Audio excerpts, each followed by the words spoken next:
حمدک ولا الہ غیرک پڑھنے کے بعد اس نے خاموش ہو جانا ہے۔ امام بلند آواز سے پڑھ رہا ہو تب بھی، امام آہستہ آواز سے پڑھ رہا ہو تب بھی، چاروں رکعتوں میں امام کے پیچھے کھڑے ہونے کی حالت میں مقتدی نے خاموش رہنا ہے۔ اس کے لیے خاموش رہنا کیا ہے؟ واجب ہے۔ اور اگر وہ خاموش نہیں رہا، وہ اپنا پڑھتا رہا، جیسے ہم اپنی نماز میں اعوذ باللہ بھی پڑھتے ہیں، بسم اللہ بھی پڑھتے ہیں، سورۃ فاتحہ بھی پڑھتے ہیں، اس کے بعد بھی سورۃ پڑھتے ہیں، ایسے ہی وہ اپنے انداز میں، اس کو مسئلہ معلوم نہیں تھا، وہ پڑھتا رہا، تو گویا اس نے امام کی اقتداء جو ہے نا وہ پوری نہیں کی۔ انما جعل الامام لیؤتم بہ، حدیث شریف کے اندر آتا ہے کہ امام اس لیے بنایا جاتا ہے کہ اس کی اقتداء کی جائے۔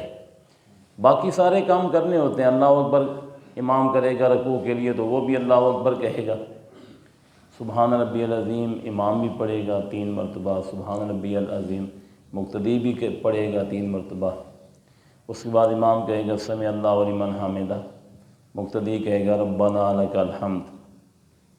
باقی سارے کام کرنے ہیں، تحیات بھی پڑھنا ہے، درود شریف بھی پڑھنا ہے، رب اجعلنی دعا بھی پڑھنی ہے، السلام علیکم بھی کہنا ہے، لیکن جو تلاوت ہے نا قرآن مجید کی، سورۃ فاتحہ ہو یا بعد والی صورت ہو، اس دوران مقتدی نے خاموش رہنا ہے۔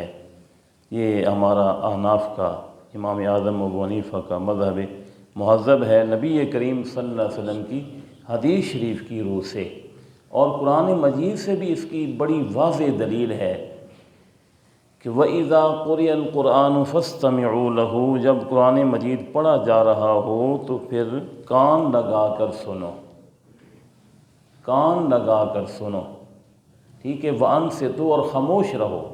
قرآن پاک جب پڑھا جا رہا ہو تو کان لگا کر سنو اور خاموش رہو، لَعَلَّكُمْ تُرْحَمُونَ، تاکہ تم پر رحم کیا جائے۔ یہ مسئلہ سمجھ آ گیا سب کو؟ ہاں جی۔ دوسرا مسئلہ ایک میرے ذہن میں آ رہا ہے، میں نے آپ سے پوچھنا ہے، اور پوچھنا اس لیے ہے کہ ہمیں یہ مسئلہ سمجھ آ جائے۔ مسئلہ یہ ہے، زکوٰۃ سال کے اندر کتنی مرتبہ فرض ہے؟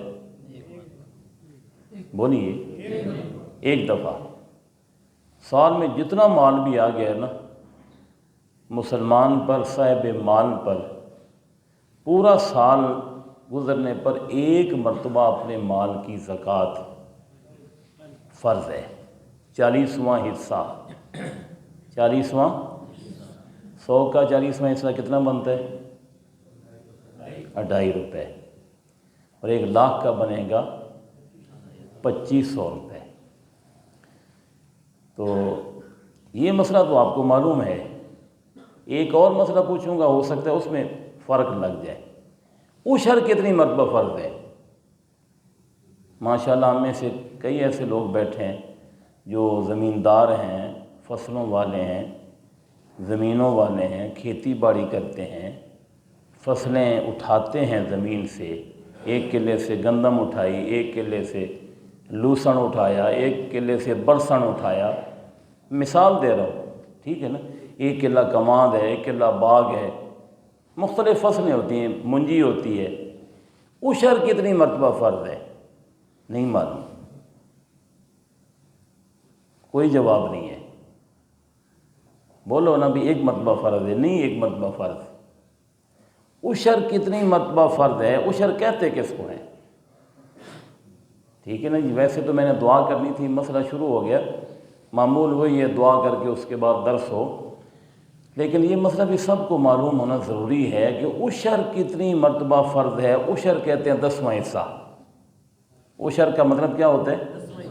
اشرن عربی زبان کا لفظ ہے، عین، شین اور رے، اس کا مطلب کیا ہوتا ہے؟ 10، ٹھیک ہے نا جی۔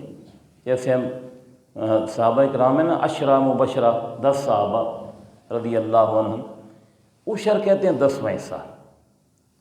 یا عشر ہوتا ہے یا نصف عشر ہوتا ہے۔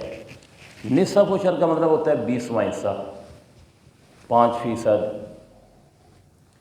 تو ہماری جو زمینیں ہیں، 2 قسم کی زمینیں ہیں، عشری بھی ہیں، یعنی جن کی جو پیداوار ہے اس کے اوپر عشر ہوتا ہے، اور ایسی زمینیں بھی ہیں جن کی پیداوار پر نصف عشر ہوتا ہے۔ کچھ ایسی زمینیں ہیں جو بارش کی وجہ سے سیراب ہوتی ہیں، کچھ ایسی ہیں جو نہری پانی لگتا ہے یا لوگ خود پانی لگاتے ہیں۔ تو عشر کتنی مرتبہ فرض ہے؟ ابھی بار بار میرا یہ سوال ہے، کوشش فرمائیں اس کو جاننے کی۔ ہر نئی فصل پر یہ جواب ہے، ہر نئی فصل پر عشر ہے۔ خواہ ایک سال میں 1 ایکڑ سے ہم نے 2 فصلیں لی ہیں، 1 ایکڑ سے ہم نے 1 فصل لی ہے، 1 ایکڑ سے ہم نے 3 فصلیں لی ہیں، ہر مرتبہ عشر فرض ہے۔ جیسے مال کی زکوٰۃ ہے ایسے فصل کی زکوٰۃ ہے۔ فصل کی زکوٰۃ کو حاجی صاحب عشر کہتے ہیں۔ اچھا، یہ یہاں پہ جٹ لوگ بیٹھے ہوئے ہیں، 1 کلہ لہسن کا اگر بندہ کاشت کرے وہ کتنے سال چلتا ہے؟ 10 منٹ، یعنی وہ مطلب کہ نا کافی عرصہ ایک لو کے بعد پھر دوسرا لو آ جاتا ہے، تیسرا لو آ جاتا ہے، چوتھا لو آ جاتا ہے، حتیٰ کہ پھر ہم اس کا بیج بھی بنا لیتے ہیں بعد میں ہم اس کا۔ تو جتنے لو آئے گا وہ، میں ایک مثال دے رہا ہوں، جتنے لو وہ آئے گا ہر لو پر عشر ہوگا، ٹھیک ہے نا جی؟ یہ نہیں مطلب کہ ایک مرتبہ ہم نے صرف کاٹ لیا بس ٹھیک ہے عشر ادا ہو گیا۔ پہلی بات تو عشر کا یہ تصور بھی کوئی نہیں ہے، یہ ہمارے ہاں تصور بھی نہیں ہے۔ ہم کہتے ہیں جی سال بعد عشر دینا، نہیں، سال بعد عشر نہیں ہے، عشر ہر فصل پر ہر بار ہے۔ عشر جو ہے وہ ہر فصل پر، حتیٰ کہ شریعت کا آپ حکم سنیں نا، میں اور آپ مل کر حیران ہو جائیں گے یار ہم کر کیا رہے ہیں، پھر اللہ تعالیٰ سے ہم امید کیا رکھتے ہیں؟ رکھنی چاہیے، ساری امیدیں اسی سے ہی تو وابستہ ہیں، لیکن غلط کام کرنے کے باوجود بھی امید رکھنا پھر یہ تو زیادتی ہے نا۔ اچھا، جب تک ایک فصل کا ہم نے عشر ادا نہیں کیا، یہ حکم ہے شریعت کا۔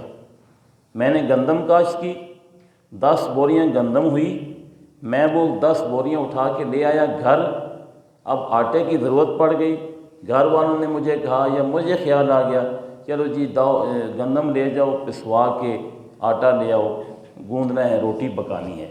شریعت فرماتی ہے کہ جب تک میں نے اس کا عشر نہیں نکالا اس وقت تک اس گندم کو چکی پہ لے جا کے آٹا پسوا کے، آٹا گوندھ کے، روٹی پکا کے کھانا میرے لیے، میرے گھر والوں کے لیے جائز ہی نہیں ہے۔ بس بات ختم۔ ہم کیا کر رہے ہیں؟ عشر نکالنا بھی ہے تو پتہ نہیں کب نکالنا ہے۔ یہ ہماری غلطی ہے، بعض کو تو معلوم نہیں ہے اور بعض ویسے سستی کر جاتے ہیں۔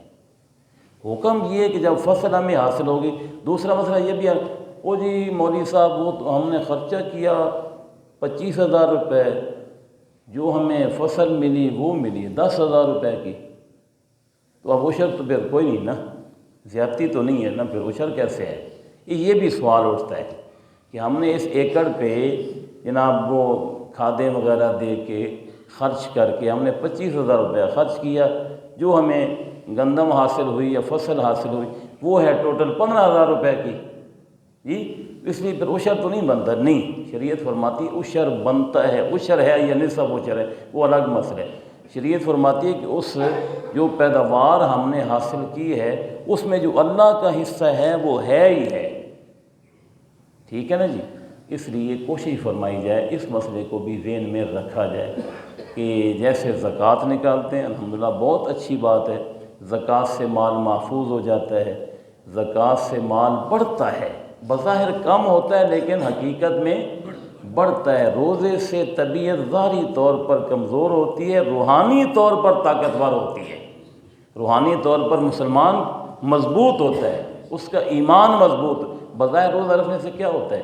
ویکنس ہو جاتی ہے، بظاہر کمزوری ہو جاتی ہے، لیکن حقیقت میں کیا ہے؟ مسلمان کا ایمان مضبوط ہوتا ہے، اس کی روح طاقتور ہو جاتی ہے۔